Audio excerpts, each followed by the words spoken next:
บายดีพี่น้องมื้อนี้การเฮ็ดคลิปนี่แหละเนาะการเฮ็ดคลิปหลายคนก็ว่าเฮ็ดคลิปต้องได้ฐานหลักๆเด้อ1เฮาต้อง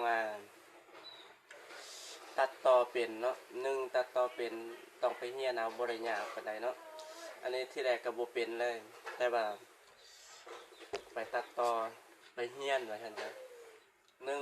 1ต้องศึกษาการตัดต่อ2มาแล้วก็กล้าแสดงเบาออกหน้ากล้องจังซี่เนาะที่แรกก็บ่กล้าคือกันแต่ว่าตอนนี้ก็ใครแน่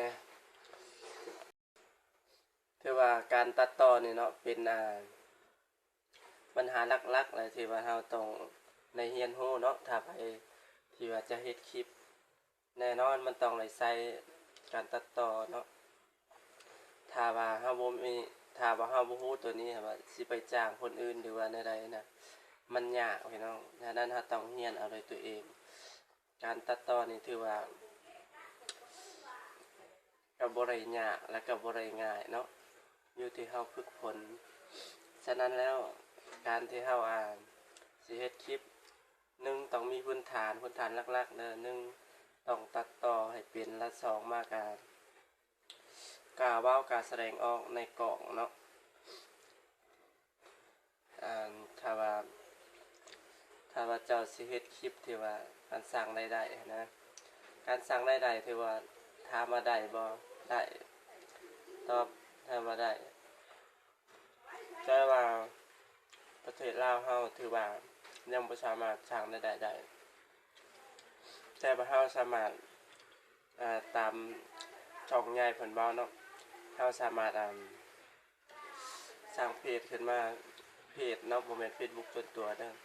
แล้วก็ให้ทางให้คนอื่นดูแลนะแต่ว่าถ้าว่าเฮาเฮ็ดคลิปได้ถือว่ามีประโยชน์ในอนาคตตอนหน้าอนาคตตอนหน้านั่นหยังสมมุติว่าเฮาเป็นนักธุรกิจหรือว่าการขายออนไลน์สินค้าใดหนึ่งแม่นบ่ถ้าเฮาอยากให้คนรู้แน่นอนเดี๋ยวนี้ต้องลงเพจลงไลน์จังซี่เนาะคนที่ว่าจะรู้หลายหรือว่าการสร้างตัวตนแล้วก็เฮาเฮ็ดแบรนด์ขึ้นมาตัวอย่างว่าเฮ็ดแบรนด์เฮ็ดแจลหรือเฮ็ดสบู่ขึ้นมาจังซี่เนาะเฮาอยากประกาศให้คนรู้จังซี่เนาะเฮาเอาลง Facebook ถ้าว่าเฮาถ่ายรูปซื่อๆเอาลงโพสต์ว่าสนใจซื้อเด้อนี่ฮะสิจังซี่มันยากเนาะพี่น้องผู้มือนี่ยากขนาดเฮาเฮ็ดวิดีโอเฮ็ดคอนเทนต์ที่แบบอันนั้นเฮ็ดคอนเทนต์มันก็ยังยากคนจะเบิ่งเนาะเพราะฉะนั้นแล้วการตัดต่อเนี่ยเราต้องมีพื้นฐานหลักๆสมมติว่าเราตัดต่อเป็นแม่นบ่เราจะบ่ได้จ้างคนมาตัดต่อให้จังซี่เนาะสมมุติว่างบเราบ่หลายซี่เอาหาก็เริ่มต้นเราสิไปจ้างคน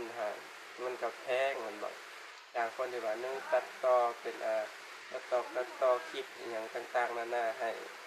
มันก็สิยากถ้าว่าเฮารู้ด้วยตัวเองจังซี่เนาะคือว่าเฮาก็สิบ่ได้พึ่งไผปานใดหั่นน่ะสำหรับคลิปนี้ก็สิมาเว้าเนาะประมาณนี้เนาะถ้าว่าใครอยากเฮ็ดหรือว่าอยากตั้งใจตัดต่อหรือว่าตัดต่อคลิปพื้นฐานเนาะก็สามารถติดตามไว้ได้เนาะติดตามเอาไว้เนาะคลิปหน้าสิมาสอนวิธีที่ว่าเฮ็ดคลิปเฮ็ดตัดต่อคลิปจังซี่เนาะแบบพื้นฐานแต่ว่าค่อยเรียนมาค่อยก็บ่เก่งหรอกแต่ว่าค่อยได้ส่ำใดเขาก็สิมาสอนเนาะหรือว่ามาสอนมาบอกมาประสบการณ์ที่ว่าค่อยได้รู้มาประมาณนี้เนาะแล้วคลิปนี้ก็ขอบใจ